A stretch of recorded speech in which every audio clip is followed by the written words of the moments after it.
grâce de Jésus notre Seigneur, l'amour de Dieu le Père et la communion de l'Esprit Saint soient toujours avec vous. Frères et sœurs en Jésus, en ce jour, dimanche 31 mai, nous célébrons la fête de la Pentecôte. Nous célébrons aujourd'hui la naissance de l'Église. À l'origine, la Pentecôte était la fête des récoltes au début de l'été. Moïse a transformé cette fête pour qu'elle devienne la fête de la commémoration du don de la loi au Sinaï. Donc le don de la nouvelle alliance que Dieu établit avec son peuple. Et tous ceux qui se mettent en route et arrivent à Jérusalem, ils viennent célébrer l'alliance entre Dieu et son peuple. Ils sont de partout. Ceux qui sont des Juifs originaires vivant en Israël, ceux qui sont dispersés partout, ce qu'on appelle les Juifs de la diaspora, tous venaient 50 jours après la fête de la Pâque juive célébrer la fête de l'Alliance, commémorer le don de la loi. C'est exactement ce moment que choisit la providence divine pour réaliser la grande merveille, la naissance du nouveau peuple de Dieu, le don de la nouvelle alliance qui n'est plus inscrite sur les tables de pierre, mais sur le cœur des hommes, comme l'avait prophétisé Ézéchiel. L'évangile de Jean fait mention de cette fête, ou mieux de cette réalité du don de l'Esprit. Le jour même de la résurrection, c'est important. Lisons bien. C'était après la mort de Jésus, le soir même, en ce premier jour de la semaine, alors que les portes du lieu où se trouvaient les disciples étaient verrouillées par crainte des Juifs, Jésus vint et il était au milieu d'eux. Il leur dit, « La paix soit avec vous. » Après cette parole, il leur montra ses mains et son côté. Les disciples furent remplis de joie en voyant le Seigneur. Et Jésus leur dit de nouveau, « La paix soit avec vous. De même que le Père m'a envoyé, moi aussi je vous envoie. » Ayant ainsi parlé, il souffla sur eux et leur dit, « Recevez l'Esprit Saint. À qui vous remettrez ces péchés, ils seront remis. À qui vous maintiendrez ces péchés, ils seront maintenus. » Et Jésus souffle sur les disciples. Ça nous rappelle évidemment le livre de la Genèse, où l'Esprit Saint souffle sur le chaos pour créer l'ordre. C'est le même esprit qui est à l'œuvre maintenant pour la nouvelle création. Ça nous rappelle aussi les chapitres 36 et 37 d'Ézéchiel, où Dieu demande au prophète de souffler d'abord sur les ossements morts qui se mettent debout, qui ont la chair, mais qui n'ont pas de vie. Et le même prophète souffle de nouveau pour que se lève toute une armée. Alors, l'Esprit Saint, nous pouvons donc le comprendre, est le souffle de la vie divine.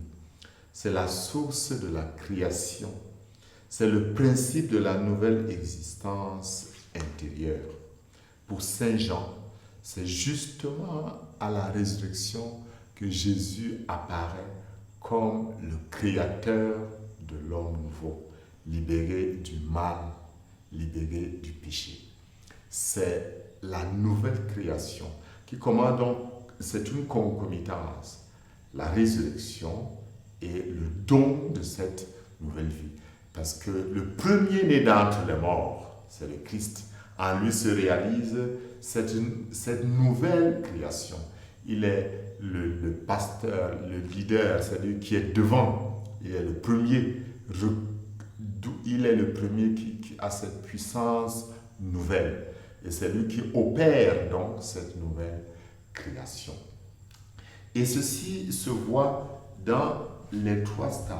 Le don de la paix, qui est au-delà de l'harmonie, quelque chose d'une plénitude, une création d'un nouveau type d'homme qui vit en communion avec Dieu. C'est également la participation à la mission du Fils. Comme le Père m'a envoyé, moi aussi je vous envoie. Une confiance inimaginable, sa mission personnelle qui était d'opérer cette nouvelle création, le Fils le donne à ses disciples. Comme le Père m'a envoyé, moi aussi je vous envoie. Et nous avons également la rémission des péchés. Tous ceux à qui vous remettrez les péchés, leurs péchés leur seront remis. Nous savons que le péché, c'est ce qui éloigne l'homme de Dieu. Jésus donne donc à ses apôtres le pouvoir de la réconciliation. Ils ont désormais le pouvoir de réconcilier l'homme avec Dieu. Ils ont le pouvoir de recréer le lien rompu par le péché. La première lecture nous donne de le comprendre d'une manière symbolique. Alors, le jour de la Pentecôte, il y a deux choses. Il y a d'abord cette chorégraphie qui ressemble aux théophanies du Sinaï, les langues de feu. C'est une vraie théophanie. C'est le don de la nouvelle alliance qui se manifeste, non plus comme je disais tout à l'heure sur les tables, mais par le feu qui brûle, n'est-ce pas, le cœur des fidèles désormais. Jésus baptise par le feu et par l'Esprit.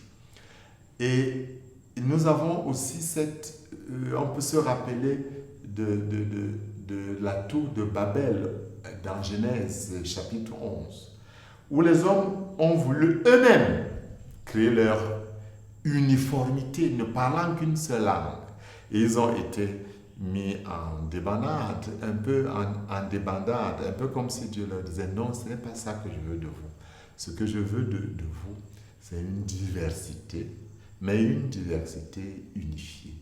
Unité, union ne veulent pas dire uniformité. Nous avons des hommes de toutes langues, races, peuples et nations, et tous entendent chacun dans sa langue ce que les apôtres proclament. Parthes, Médès et Lamite, habitants de la Mésopotamie, de la Judée et de la Cappadoce, de la province du Pont et de celle d'Asie, tous ils entendent avec leur langue maternelle les merveilles de Dieu. C'est Dieu lui-même qui crée l'unité, qui crée la communion. Nous comprenons donc une chose. L'être humain, laissé seul, crée la confusion et la dispersion, la division et la haine. À cela, Dieu oppose quelque chose de merveilleux par l'œuvre de son Esprit Saint, la concorde, la symphonie, l'harmonie. Une unité bâtie non plus sur l'uniformité, mais sur la richesse de la diversité. Et c'est ce que opère l'Esprit Saint. Dans la première aux Corinthiens, au chapitre 12, Saint Paul nous parle de la diversité des dons, la diversité des charismes, en précisant, en prenant l'image du corps. Le corps ne fait qu'un. Il a pourtant plusieurs membres. Et tous les membres, malgré leur nombre, ne forment qu'un seul corps. Il en est ainsi pour le Christ. C'est dans un unique esprit, en effet, que nous tous, juifs ou païens, esclaves ou hommes libres, nous avons été baptisés pour former un seul corps. Tous, nous avons été désaltérés par un unique esprit. L'Esprit Saint nous comble aujourd'hui de ses charismes, de ses dons. Il crée cette richesse, cette beauté de Dieu dans la diversité des groupes, dans la diversité des associations, dans la diversité des langues, dans la diversité des congrégations. Dieu veut créer la beauté, la richesse. Tous rassasiés par la même grâce, tous désaltérés par le même Esprit Saint, tous regardant vers la même direction. Que Dieu nous donne cette grâce d'être recréés de nouveau aujourd'hui par le Christ ressuscité. Que l'Esprit Saint descende sur son Église en ce jour. Que l'Esprit Saint descende sur nos familles. Que l'Esprit Saint descende sur notre pays pour créer une seule nation. Et lui seul peut le faire. Que l'Esprit Saint descende sur notre terre pour vaincre toute crise, pour vaincre les guerres et pour créer une unité qui vient de lui et de Dieu seul. Et que Dieu Tout-Puissant vous bénisse, au nom du Père et du Fils et du Saint-Esprit.